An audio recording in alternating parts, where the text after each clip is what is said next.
warahmatullahi wabarakatuh. Salam sejahtera untuk kita semua. Kepada anak-anakku kelas 7, siswa baru, peserta didik baru tahun pelajaran 2021-2022 yang Ibu sayangi dan Ibu banggakan.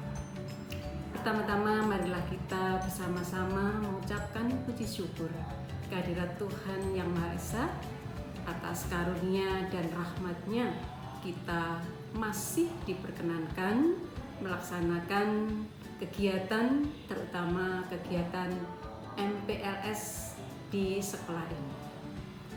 Anak-anakku yang tersayang, Ibu ucapkan selamat datang di SMP Negeri 27 Surakarta. Tentunya senang sekali ya anak-anak sudah di SMP. Baiklah. Pada saat ini masih di kondisi pandemi anak-anak, jadi kita tetap bersemangat, tetap mengikuti protokol kesehatan. Anak-anakku, kalian semuanya sudah berhasil berprestasi kaitannya dengan sudah diterimanya di SMP Negeri 27. Semangat ya anak-anak? Semangat. Pada saat ini perkenankanlah Ibu memperkenalkan diri. Nama Lili Miasih SPD, biasa dipanggil dengan panggilan Ibu Lili. Adapun Ibu mengajar mata pelajaran seni budaya. Nah, anak-anak tentunya juga sudah mendengar, bahkan di SD pun juga ada yang namanya seni budaya yang meliputi beberapa hal, bidang, dan lain sebagainya. Anak-anakku yang saya sayangi dan saya banggakan, sebelum memasuki di materi pada MPLS hari ini, biarkanlah Ibu sedikit mengatakan atau menyampaikan informasi ya, biar semangat anak-anaknya. Jadi SMP Negeri 27 ya, adalah salah satu SMP yang begitu gedungnya megah dan indah, bukan? Kalian nanti akan belajar di sekolah ini dengan nyaman, aman, dengan banyak sekali taman-taman yang indah dan dipantau oleh Bapak Ibu guru yang sangat berprestasi. Baik, saya ucapkan selamat datang dan mengikuti pembelajaran. Anak-anakku yang saya banggakan, sebelum materi ini MPLS ini saya sampaikan, yaitu tentang organisasi siswa intrasekolah atau OSIS. Sedikit saya informasikan kembali bahwa SMP Negeri 27 itu kalau bahasa Jawa pitu likurnya, jadi angkanya kalau Jawa loro karo pitu. Maka di sini tolong dihafalkan ya anak-anak untuk semangat. Loro pitu itu bisa kita gabungkan jadi lo pi, karena di Surakarta maka ada K, Lopiska. Apa anak-anak? Lopiska. Ya, dihafalkan besok kalau sudah pertemuan akan saya tagih itu ya. Lopiska. Kalau Ibu bukan Lopiska, kalian semangat jaya gitu ya. Lopiska jaya. Lopiska jaya. Iya. Semangat ya anak-anak, baiklah. Anak-anak yang saya sayangi dan saya banggakan, saya tetap berdoa untuk anak-anak tetap sehat walafiat walaupun di masa pandemi ya. Baik, mari kita ikuti. Anak-anak, organisasi siswa intrasekolah yang biasa kita sebut OSIS ya, tentunya anak juga sedikit mendengar ya, itu tentang lambangnya, itu kan ada lambang BET ya, kalian ada OSIS, organisasi siswa intrasekolah. Sebelumnya kalian ingat dulu ya bahwa organisasi itu apa toh? Organisasi itu suatu kelompok orang dalam suatu wadah untuk tujuan bersama. Ya, jadi organisasi berarti tidak hanya seorang. Sesuai dengan SK Dirjen Dikdasmin nomor 226-C-K-O-1993 itu pengertian OSIS ya, adalah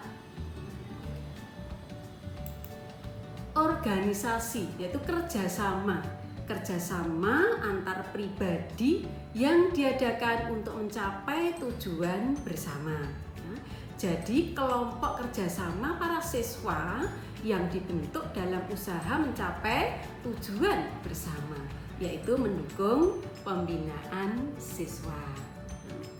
Kemudian siswa itu sendiri itu bisa berarti peserta didik, ya, peserta didik pada satuan pendidikan, jenjang pendidikan dasar dan menengah. Kemudian intra artinya di antara, sehingga di dalam dan di antara, sehingga OSIS berarti suatu organisasi yang di dalam lingkungan sekolah. Sekolah mana? Ya sekolah kita ya. Secara organisasi, OSIS adalah satu-satunya wadah organisasi siswa yang sah di sekolah. Setiap sekolah wajib membentuk OSIS yang tidak mempunyai hubungan organisasi dengan sekolah lain. Nah, perangkat OSIS anak-anak. Perangkat OSIS itu terdiri dari 1. Pembina OSIS, 2. Perwakilan kelas, 3. Pengurus OSIS. Ya. Kemudian pembina OSIS, ya, kepala sekolah sebagai ketua.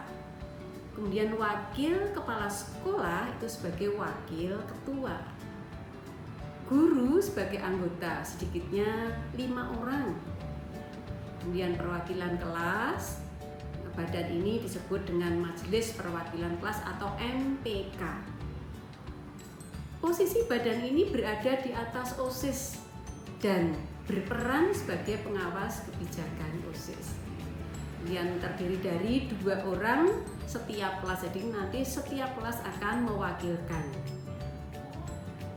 Kemudian tugas MPK itu adalah mewakili kelasnya dalam rapat perwakilan kelas, kemudian mengajukan usul kegiatan untuk dijadikan program kerja OSIS. Lalu mengajukan calon pengurus OSIS berdasarkan hasil rapat kelas, menilai laporan pertanggungjawaban pengurus OSIS pada akhir tahun jabatannya. Kemudian mempertanggungjawabkan segala tugas kepada kepala sekolah selaku ketua pembina. Bersama-sama dengan pengurus menyusun anggaran rumah tangga. Nah, berikut susunan pengurus OSIS adalah 1. Ketua, 2. Wakil ketua, 3. Sekretaris 1, 4. Sekretaris 2, 5. Bendara 1, 6. Bendara 2, dan 7. Seksi bidang. Seksi bidang biasa kita sebut sekbid, ya, itu adalah susunan pengurus. Nah, sekarang kita maju atau kita masuk pada awal struktur organisasi OSIS. Nah, pertama itu adalah ketua dan wakil ketua. Nah, kemudian bawahnya sekretaris 1 dan sekretaris 2. Kemudian bendara 1 dan bendara 2. Kemudian di situ ada beberapa seksi, anak-anak. Ada seksi. Nah, yang pertama adalah seksi ketakwaan terhadap Tuhan Yang Maha Esa. Kemudian seksi kehidupan berbangsa dan bernegara.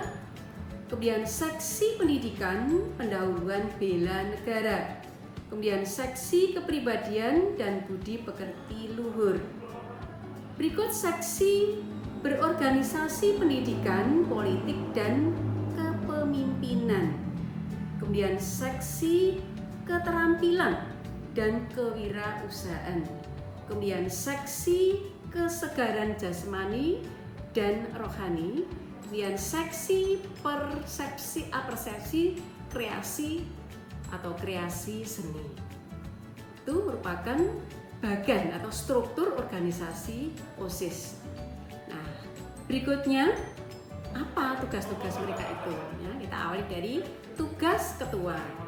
Ada 6 anak-anakku. Ya. Tugas ketua itu memimpin organisasi dengan baik dan bijaksana. 2. Mengkoordinasikan semua aparat kepengurusan. 3. Menetapkan kebijaksanaan yang telah dipersiapkan dan direncanakan oleh aparat kepengurusan.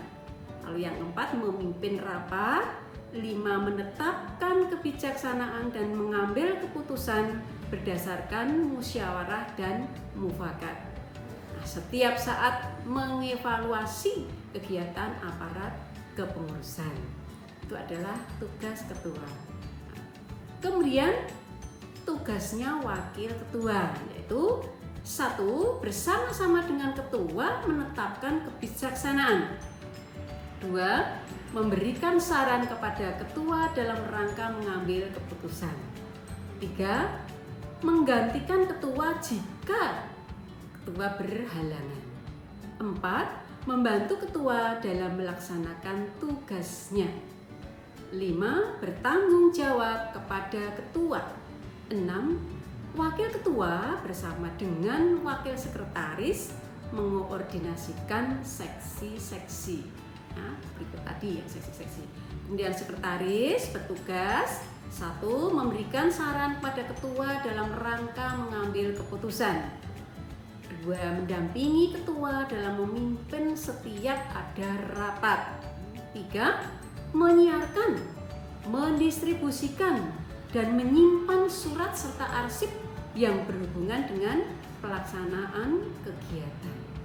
Lalu 4. Menyiapkan laporan surat hasil rapat dan evaluasi kegiatan. Yang kelima, bersama ketua menandatangani setiap surat. Lalu 6. Bertanggung jawab atas tertib administrasi organisasi.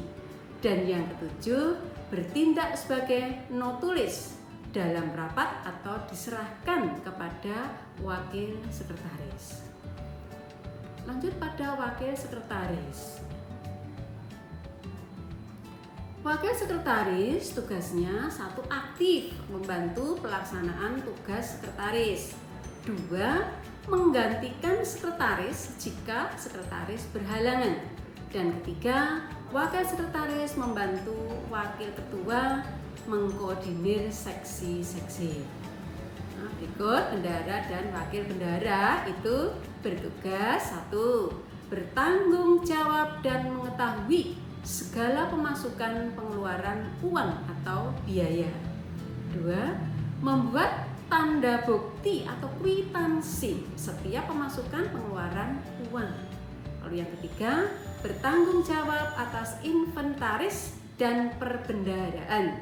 Lalu yang keempat, menyampaikan laporan keuangan secara berkala. Kemudian tugas anggota bidang OSIS. Anggota bidang OSIS itu yang beberapa hal, itu bidang pembinaan keimanan dan ketakwaan terhadap Tuhan Yang Maha Esa, antara lain melaksanakan peribadatan sesuai dengan ketentuan agama masing-masing. Kemudian memperingati hari besar beragama. Kemudian melaksanakan perbuatan amaliyah sesuai dengan norma agama. Kemudian membina toleransi kehidupan antar umat beragama. Kemudian mengadakan kegiatan lomba yang bernuansa keagamaan. Lalu mengembangkan dan memberdayakan kegiatan keagamaan terutama di sekolah.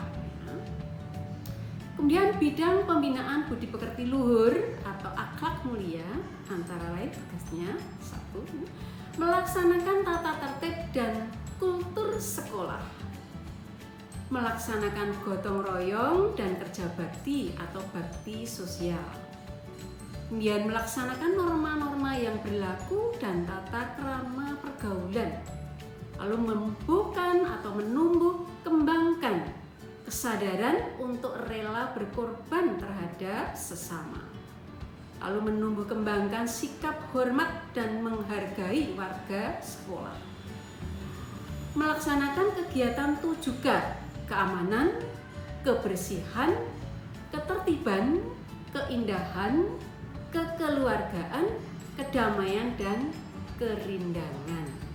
Juga anak-anakku ada hubungannya dengan sekolah kita. Berikutnya, bidang pembinaan kepribadian unggul, wawasan kebangsaan dan bela negara. Itu antara lain ya, melaksanakan upacara bendera pada hari Senin dan atau hari Sabtu serta hari-hari besar nasional. Menyanyikan lagu-lagu nasional, maras, himne, ya, dan lain sebagainya. Kemudian melaksanakan kegiatan kepramukaan, kemudian mengunjungi dan mempelajari tempat-tempat bernilai sejarah, kemudian mempelajari dan meneruskan nilai-nilai luhur, kepeloporan dan semangat perjuangan para pahlawan, juga melaksanakan kegiatan bela negara, juga menjaga dan menghormati simbol-simbol dan lambang-lambang negara, dan melakukan pertukaran siswa antar daerah dan antar negara. Pertukaran bukan berarti tukar atau berkelahi, tapi pertukaran atau tukar-menukar, ya, tukar ilmu.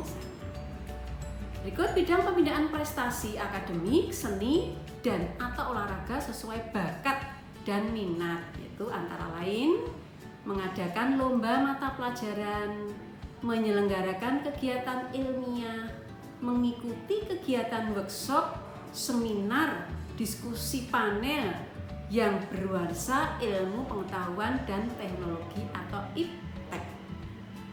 Lalu mengadakan studi banding dan kunjungan atau studi wisata ke tempat-tempat sumber belajar. Kemudian mengadakan pameran karya inovatif dan hasil penelitian. Lalu mengoptimalkan pemanfaatan perpustakaan sekolah, kemudian membentuk klub sains, seni dan olahraga, kemudian menyelenggarakan festival dan lomba seni, lalu menyelenggarakan lomba dan pertandingan olahraga. Berikutnya, bidang pembinaan demokrasi, hak asasi, pendidikan politik, lingkungan hidup, kepekaan dan toleransi sosial dalam konteks masyarakat rural. Itu diantaranya memantapkan dan mengembangkan peran siswa di dalam OSIS sesuai dengan tugasnya masing-masing. Lalu melaksanakan latihan kepemimpinan siswa.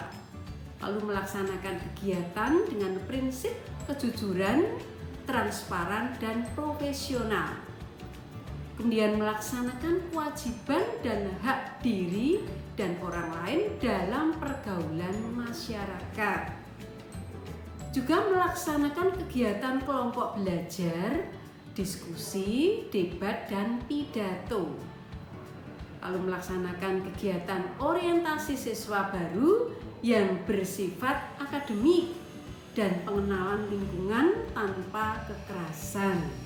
Lalu melaksanakan penghijauan perindangan lingkungan sekolah.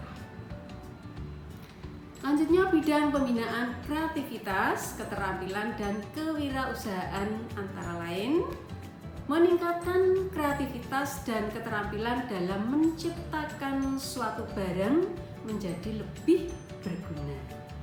Lalu meningkatkan kreativitas dan keterampilan di bidang barang dan jasa.